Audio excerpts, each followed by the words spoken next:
ওয়াযান্নুন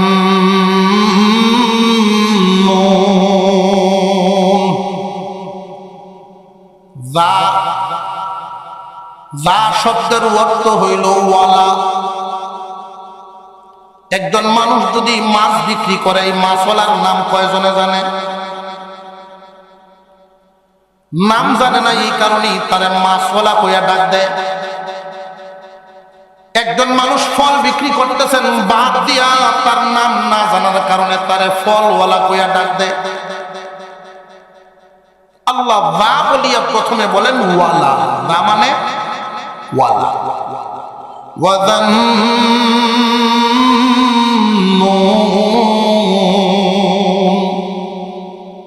নুনওয়ালা, কিওয়ালা? নুনওয়ালা। নুনওয়ালা, নুন মানে কি একটু পরে বলে। আল্লাহ পাক রব্বুল আলামিন এই নুনওয়ালা একজন পয়গম্বরকে বলে বুঝাইছেন একটা উপাধি। একজন নবীর উপাধি হইল নুনওয়ালা, আর এক জায়গায় আবার হুতওয়ালা। হুত শব্দের অর্থ একটা মাছ, নুন শব্দের অর্থ মাছ। ওয়াযান্নুন,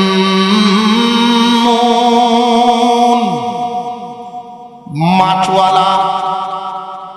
হে দুনিয়ার মানুষ, আমি আল্লাহ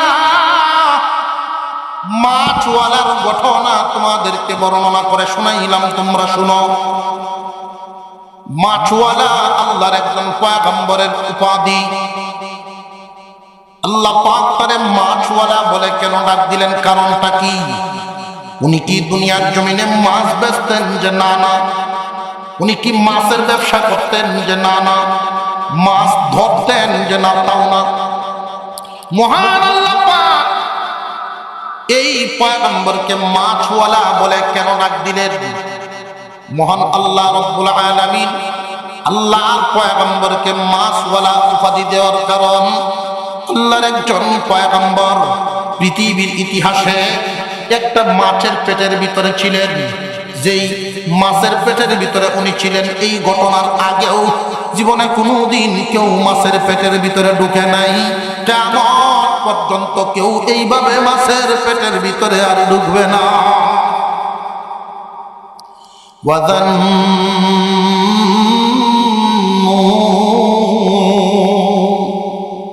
দুনিয়াবাসী, আমি আল্লাহ তোমাদেরকে মাছওয়ালার ঘটনা শোনাই, তোমরা তা শুনো, শিক্ষা গ্রহণ করো। মাছওয়ালা বলে আল্লাহর একজন পয়গম্বর, ওনার নাম ছিল ইউনুস আলাইহিস সালাম। ওনার নাম কি? যেই নবীকে আল্লাহ পাক মাছওয়ালা বলে পরিচয় দিতেছেন, নবীর আসল নাম কি? ইউনুস আলাইহিস সালাম। মুসলমান ভাইরা, বর্তমান পৃথিবীর মানচিত্রের ইরাক নামক যেই দেশ, এই দেশের একটা জায়গার নাম ছিল নিনওয়া। এই নিনওয়া অঞ্চলে আল্লাহ পাক ইউনুস আলাইহিস সালামকে পাঠিয়েছিলেন। একমাত্র আপনার আমার নবী বিশ্বনবী সাল্লাল্লাহু আলাইহি ওয়াসাল্লাম ছিলেন বিশ্বনবী, আর কোনো বিশ্বনবী নাই। আগের যুগের নবীগণ ছিলেন আঞ্চলিক নবী, কেউ ছিলেন গোত্রীয় নবী, কেউ ছিলেন একটা দেশের নবী। বিশ্বনবী কেউ নাই, একমাত্র আপনার আমার নবী বিশ্বনবী।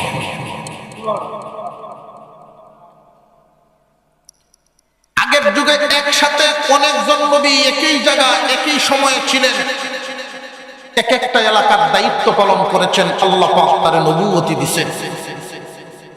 ঠিক ইউনুস আলাইহিস সালামও ছিলেন নিনওয়া অঞ্চলের নবী। উনি যেই নিনওয়া অঞ্চলে ছিলেন, ওই অঞ্চলের মধ্যে মানুষের সংখ্যা ছিল, বর্ণনায় পাওয়া যায় বয়স্কদের সংখ্যাই ছিল 1 লাখের অধিক, যুবক যুবতী শিশু নারী মিলে আরো ছিল 3 লাখ। 1 লাখ আর 3 লাখ, 4 লাখ মানুষের এই গোত্রটার নবী বানাইলেন, নবুয়তি দিলেন ইউনুস আলাইহিস সালামকে। ইউনুস আলাইহিস সালাম নবুয়তির দায়িত্ব পায়া কালিমার দাওয়াত দেওয়া শুরু করলেন। লা ইলাহা হে আমার পুত্রের মানুষ, মূর্তির পূজা গায়রুল্লাহ লা ইলাহা ইল্লাল্লাহ, মূর্তির পূজা চলবে না, লাতের পূজা চলবে না, মানাতের পূজা চলবে না, সরস্বতীর পূজা চলতো না, কালীর মার পূজা চলতো না, পীরের পায়ে সেজদা দিয়া পীর পূজা চলবে না, মাজারের সেজদা দিয়া মাজার পূজা চলবে না, সবকিছু গায়রুল্লাহ লা ইলাহা ইল্লাল্লাহ। ইউনুস আলাইহিস সালাম এই নিনুয়া অঞ্চলে 4 লাখ মানুষের বসবাসের এলাকা, একদিন নয়, দুদিন নয়, 1 মাস নয়, 2 মাস নয়, 1 বছর 2 বছর নয়, 40 বছর পর্যন্ত কালিমার দাওয়াত দেয়, কেউ কালিমা গ্রহণ করে নাই। ইউনুস আলাইহিস সালাম বলেন, তোদের উপরে আল্লাহর আযাব নাযিল হইল, আল্লাহ গুসা করিয়া তোদের উপরে আযাব নাযিল করবেন, তোমরা ঈমান গ্রহণ করো। ঈমান তো গ্রহণ করে নেই, বরং আরো ঠাট্টা বিদ্রুপ করত। ইউনুস নবীকে জিজ্ঞাসা করে, ও ইউনুস, কোন ধরনের আযাব দিব, কোন দিন দিব? আহলে সুন্নাত ওয়াল জামাতের একটা আকীদা হইল, আল্লাহ যা জানান নবীগণ তা জানেন, আল্লাহ যা জানান না নবীগণ তা জানেন না। আল্লাহ যা জানান নবীগণ তা জানেন, আল্লাহ যা জানান না নবীগণ তা জানেন না। শুধু আল্লাহ জানাইছেন, আমার হুকুম যারা না মানবে, আমার উপর বিশ্বাস যারা না করবে, তাদের উপরে আমি আযাব নাযিল করব। এই সংবাদটা ইউনুস নবী শোনাইলেন। কবে দিবেন, কি দিবেন, এটা আল্লাহ জানান নাই, উনি জানান নাই। এইভাবে দিন যাইতে যাইতে কত বছর? 40 বছর দাওয়াতের কাজ করলেন। এই ইরাকের নিনুয়া অঞ্চলের কোন মানুষ ওনার হাত ধরে কালিমা গ্রহণ করে নাই। হঠাৎ করে একবার আল্লাহ পাক রব্বুল আলামিন জানায়া দিলেন, ও আমার ইউনুস, তোমার কওমকে জানাও 3 দিনের ভিতরে, আগামী 3 দিনের মধ্যেই আমি আল্লাহ এদের উপরে আযাব নাযিল করব। ইউনুস আলাইহিস সালাম জানায়া দিলেন, আগামী 3 দিনের ভিতরে তোমাদের উপরে আল্লাহর আযাব আসবে। এই সংবাদ যখন জানানো হলো, কওমের ভিতরে লাগলো এক আওয়াজ, দৌড়াদৌড়ি এমন ভাবে শুরু হইছে। আমরা ইউনুসকে নিয়ে ঠাট্টা বিদ্রুপ করতাম, ইউনুসকে গুথা দিতাম, খবর লাগিন কবে আইব আযাব। 40 বছরের ভিতরে ইউনুস কোনদিন দিন উল্লেখ করে নাই, সময় উল্লেখ করে নাই। আজকে যেহেতু সময় উল্লেখ করে ফেলছে, আযাব আসলে আসতেও পারে। তাদের ভিতরে একটা গুথা লাগা শুরু হইছে, ধাক্কা লাগা শুরু হইছে। আর এদিক দিয়া ইউনুস আলাইহিস সালাম দিনের বেলায় সংবাদ পৌঁছায়া দিয়া ঘরে ঘরে সংবাদ পৌঁছায়া দিচ্ছেন। রাত্রি বেলা ইউনুস আলাইহিস সালাম এই অঞ্চলের মধ্যে কাউকে কবুল করাতে পারেন নাই কালিমা। উনি আর ওনার বিবি শুধু ঈমান আনছে নবীর উপরে।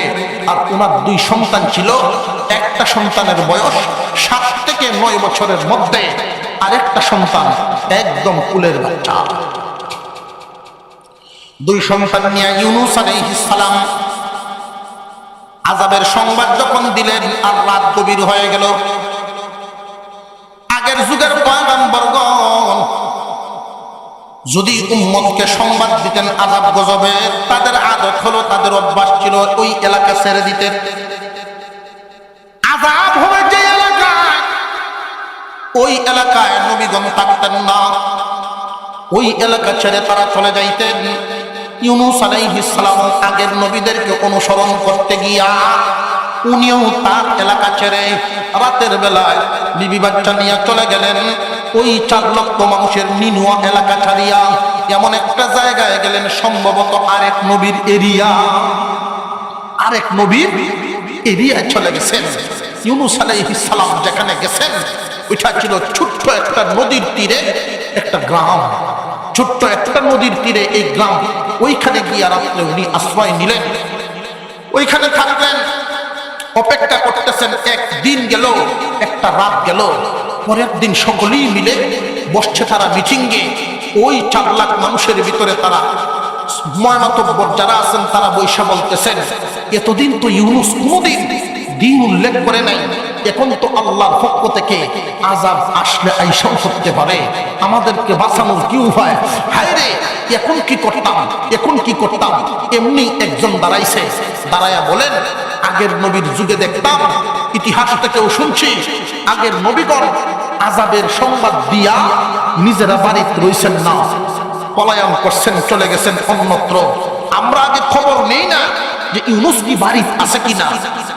আযাবের সংবাদ দেওয়ার পরেও যদি ইউনুস বাড়িতে থাকে, বোঝা গেল আযাব আসবে না। আর যদি সত্যি ইউনুস বাড়িতে না থাকে, তাহলে আমাদের ব্যবস্থা করতে হবে, আযাব অবশ্যই চলে আসবে। একজন দৌড়ে চলে গেলেন ইউনুস পয়গম্বরের বাড়িতে, গিয়া দেখেন দরজা বন্ধ, ইউনুস আলাইহিস সালামের ফ্যামিলি কেউ নাই, স্বামী স্ত্রী সন্তান সহ পলায়ন চলে গেছেন আরেক এলাকায়। এখন তো তাদের ভিতরের ভয়টা আগের মতো ডাবল হইছে। আপনার আওয়াজ তো নরম নরম আইতাছে। মুসলমান ভাইয়েরা অনেক নরম হয়ে গেছে তাদের দিলের অবস্থা, খুব ভয়ে কাঁপতেছেন। হাইরে, এখন কি করা, এখন কি করা? এদের ভিতরে এমন ভাবে ভয় ভীতি লাগতেছে, যদি এখন ইউনুস পয়গম্বরে পাইতাম, হাত ধরিয়া ঈমান আনতাম। তাদের ভিতরে ভয় ভীতি জাগতেছে। কেন জাগতেছে? তারা আকাশের দিকে তাকায়া দেখে, তাদের উপরে আসমান কালো মেঘমালায় ছায়া গেছে। এই কালো মেঘমালার নিচে আবার সাদা দুয়া, কালো মেঘমালা আবার সাদা দুয়া। এই অবস্থা দেখা সময় যত যায়, 1 ঘন্টা পরে যেমন দেখা যায়, 2 ঘন্টা পরে এর চাইতে আরো বেগতিক দেখা যায়।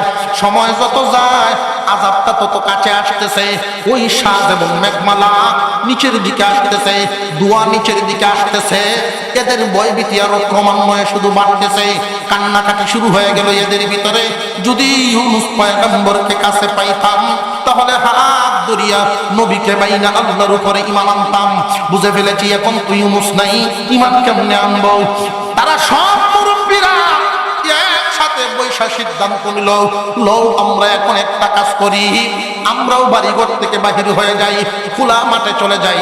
খোলা মাঠে গিয়ে যদি সেজদায় পড়ে কান্দি, আল্লাহর যদি মায়া লাগে, তাহলে হয়তো আমাদেরকে মাফ করতে পারেন। তখন তারা সিদ্ধান্ত নিয়া প্রথম ঘোষণা দিলেন, তোমরা ভালো ভালো কাপড় চোপড় পরিধান বাদ দাও, চিরাফারা কাপড় চোপড় পরিধান করবা, কেউ সালার টাট করবা, সালার সব চিরাফারা কাপড় চোপড় সালার সব কিনলেন, যাতে আল্লাহর মায়া লাগে। শিশুদেরকে মার স্তনের দুধ দেওয়া বন্ধ করে দিলেন, বাচ্চায় যেন কান্দে। মুরগা মুরগি হাঁস সহ সব নিয়ে জঙ্গলে রেখে আসছে, গরু বাছুর জঙ্গলে বাইন্ধে আনছে।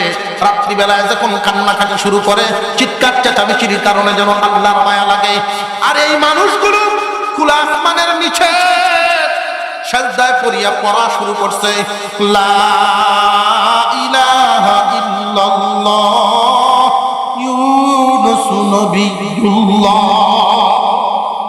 নবী নাই, তারা নিজে নিজে ঈমান আনা শুরু করছে। সাধারণ বয়ে না সাংঘাতিক বয়ে ঈমান আনা শুরু করছে। এই জাতি আল্লাহর উপরে ঈমান আনছে। মহান মাওলাই কারীম ইতিপূর্বে কারোর উপরে কোন জাতির উপরে আযাব নাজিল করার পরে ওই জাতির হেদায়েত, ওই জাতির ডাক মহান আল্লাহ শুনেন নাই। যেমন ফেরাউন, এই ফেরাউন যখন নীল নদে ডুবে গেল, নীল নদের মধ্যে যখন আল্লাহর আযাবে পড়ে গেল, তখন কিন্তু সেও বলছিল লা ইলাহা বলা শুরু করছে। যেই মাত্র ফেরাউন সিদ্ধান্ত নিল আল্লাহর উপরে ঈমান আনবে, লা ইলাহা পর্যন্ত বলছিল, লা ইলাহা পর্যন্ত বলছিল, ইল্লাল্লাহ বলতে পারে নাই। কারণ মহান আল্লাহ তার ঈমান কবুল করবেন না। আল্লাহ পাক রব্বুল আলামিন বলেন, জিবরাইল ইল্লাল্লাহ যেন বলতে না পারে। এই সময় ফেরাউনে লা ইলাহা পর্যন্ত বলিয়াছিল, ওই যে মুখ ফাঁক হইল, ওই নীল নদের কাদা নিয়া জিবরাইল ওই ফেরাউনের মুখ কানা বন্ধ করে দিছিল কাদা দিয়া, ইল্লাল্লাহ উচ্চারণ যেন করতে না পারে। ফেরাউনের তওবা কবুল হয় নাই। ভাই, এখন প্রশ্ন জাগে, ইউনুস আলাইহিস সালামের কওমের তওবা আল্লাহ কবুল করলেন নাকি করলেন না?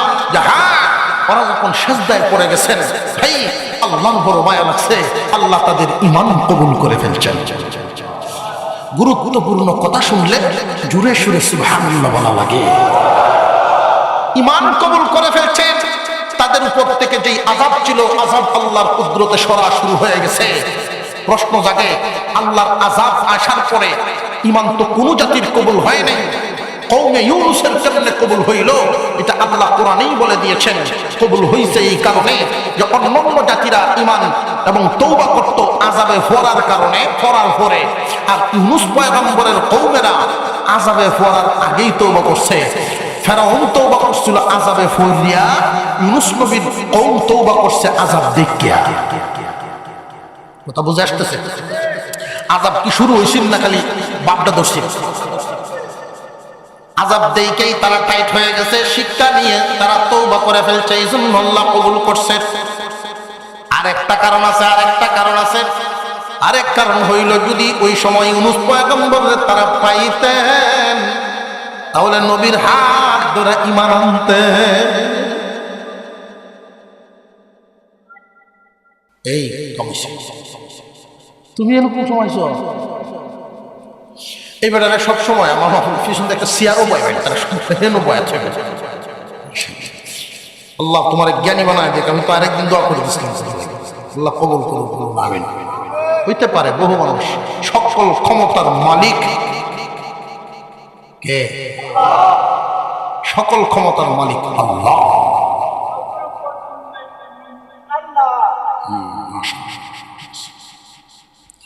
ইউনূস আলাইহিস সালাম এখন কি নিজ এলাকায় আছেন না আরেক নবীর এলাকায়? ছোট্ট একটা নদী, ওই নদীর তীরে অবস্থিত একটা গ্রাম, ওই গ্রামে তিনি আছেন।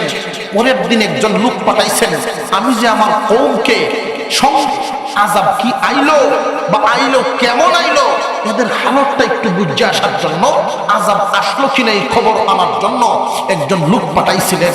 এই লোকটায় গিয়ে খবর আনছে, ইউনূস পয়গম্বরকে বলছেন, ও আল্লাহর নবী, আযাব তো আইছে না।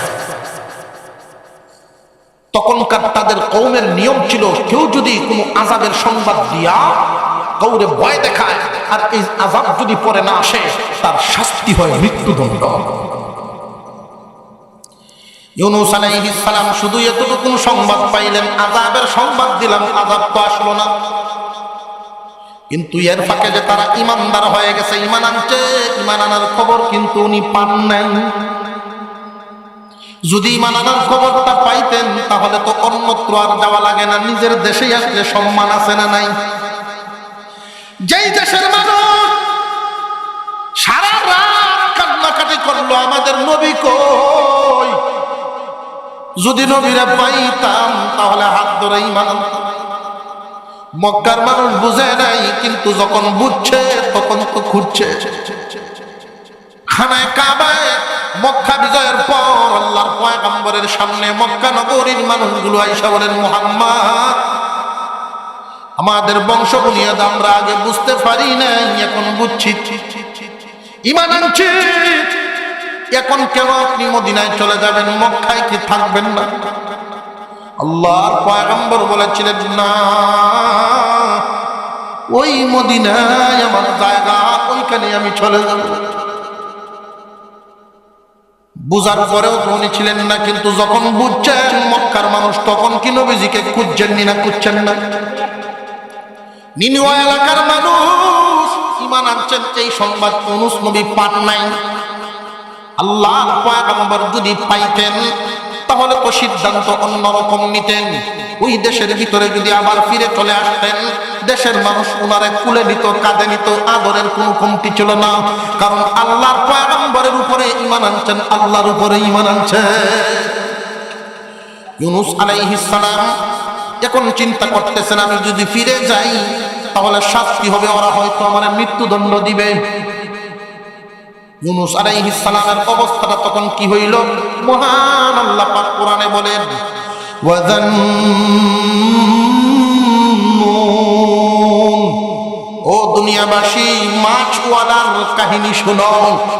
ইয যাহাবা মুগাদিবান ফাযান্না আল্লান নাকদিরা আলাইহি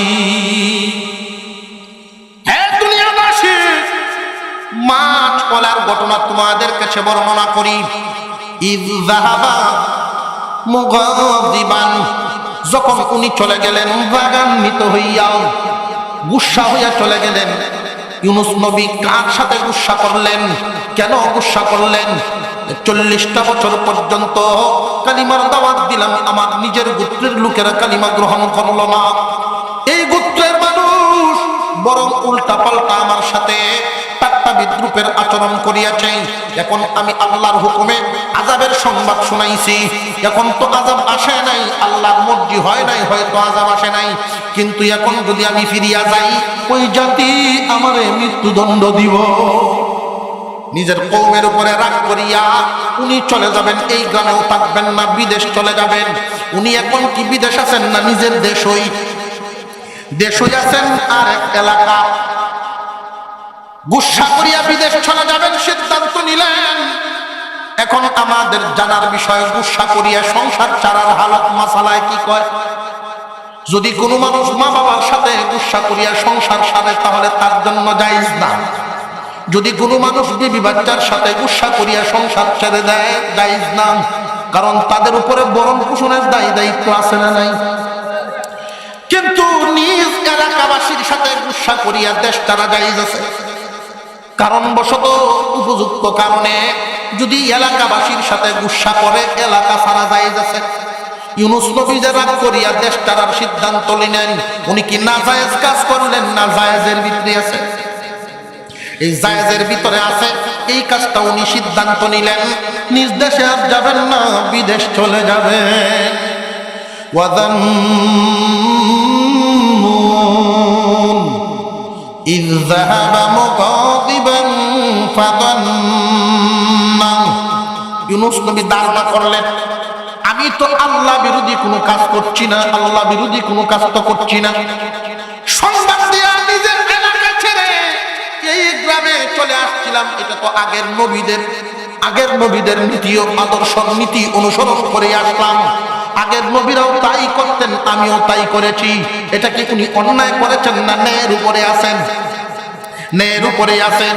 এখন যে উনি দেশ ছেড়ে বিদেশ চলে যাবেন, এটাও কি অন্যায় না ন্যায়ের উপরে আছেন? তাই তিনি ধারণা করতেছেন। আল্লাহ বলেন, আমার পয়গম্বর ওই দিন ধারণা করেছিল,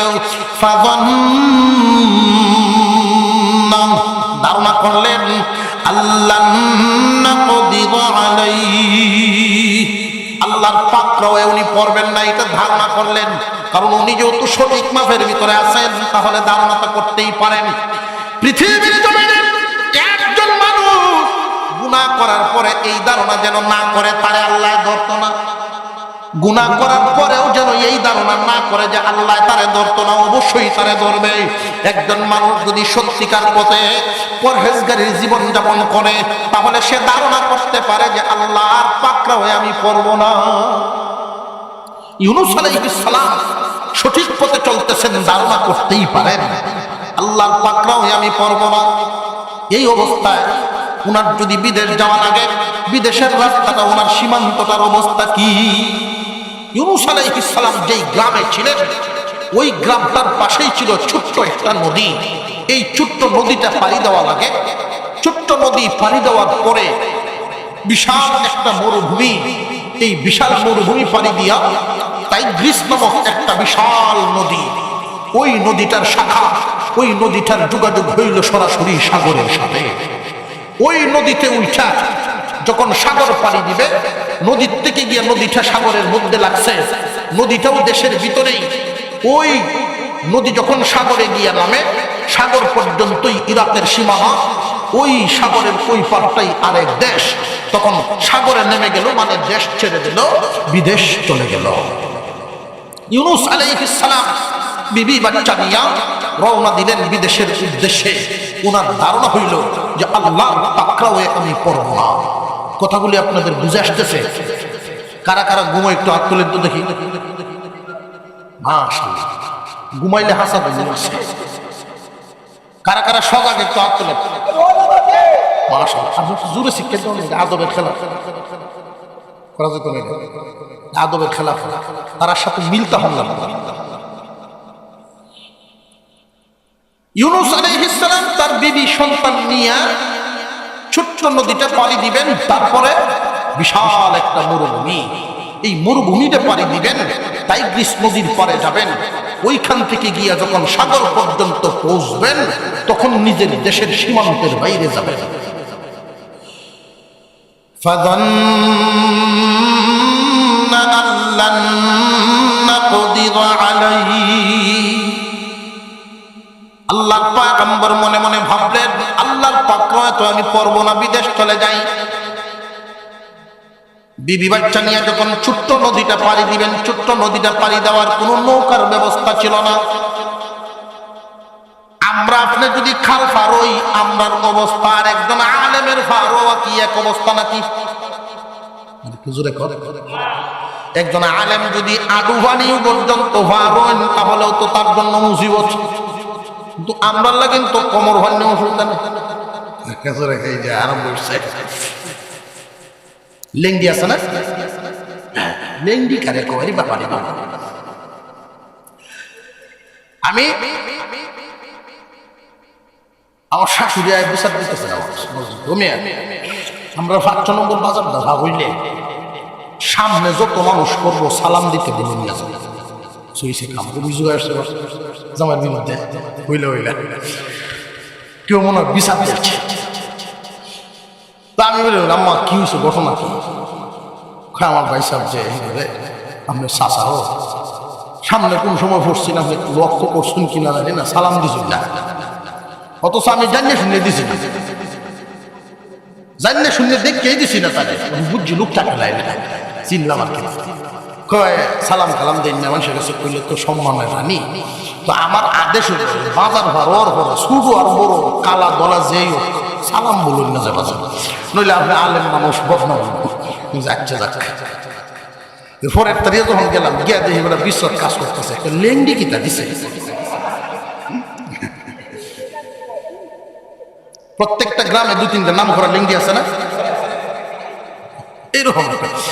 আমিও ব্যাগগুলি আর বাইক গেছিলাম, গাড়ি তৈয়াই এমনি ওজন করতেছি, সাহাজি লেঙ্গিরে কুলহান একটা সালাম দিতাম।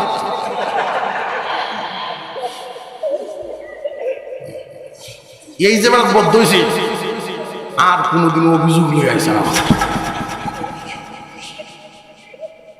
শাশুড়ি তুমি এরকম একটা জামাই আরে বাপরে চাষা ওর সাইজ করে যাচ্ছে।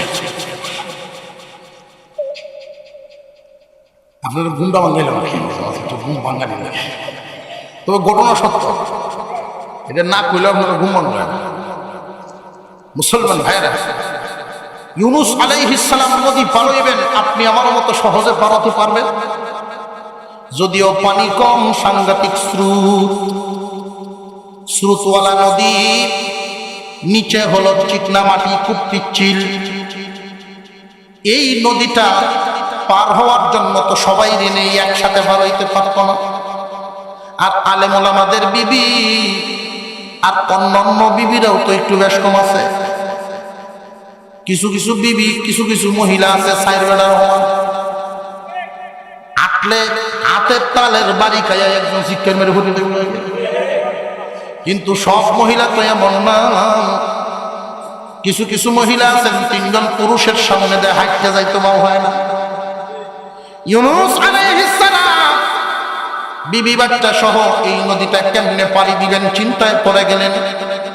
সিদ্ধান্ত নিলেন বড় বাচ্চাটা নদীর এই পারে বসাইয়া বিবি একদিক দিয়া ধরবে, ছোট্ট বাচ্চাটা একদিক দিয়া খুলে নিবেন। ভিজিয়া ভিজিয়া গিয়া বুক পানির মতো হয়ে যায়, ওই পারে যাবেন, তাদেরকে ওই পারে রাইকা পরে ওই বাচ্চাটারে আইসা নিবেন। ইউনুস আলাইহিস সালাম ওই ছোট্ট নদীটার মধ্যে যখন নামলেন তখনই আল্লাহর আযাবে পাকড়াও হয়ে গেলেন।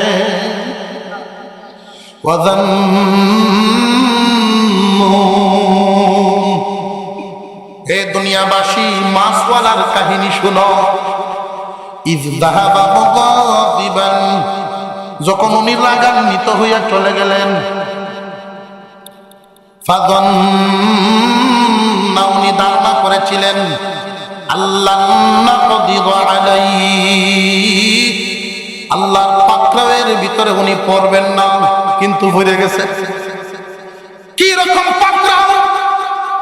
ওই যে স্রোতের গতিটা এতটাই ব্যাগতিক ছিল, এতটাই ব্যাগতিক ছিল, স্রোতের কারণে হঠাৎ করে কেমনে জানি স্রোত এত তীব্র হয়ে গেল। বিবিকে যে হাতে ধরা ছিলেন, হাতে আর ধরে রাখতে পারেন নাই। এই হাতের মধ্যে যেই সন্তানটা ছিল, এই সন্তানটাও হাতে থাকে নাই। এমন এক অবস্থা তৈরি হয়ে গেল, নিজেকেই ঠিক রাখতে পারেন নাই, পানির নিচে চলে গেছেন।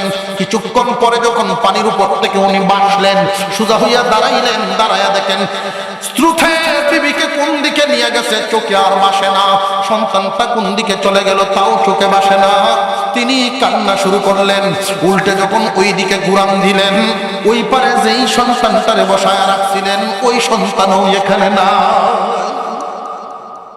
বিপদ শুরু হইছে নি না হইছে না? আল্লাহর পয়গম্বর ইউনূস এমন বিপদগ্রস্ত হয়ে গেলেন। দুনিয়ার মানুষ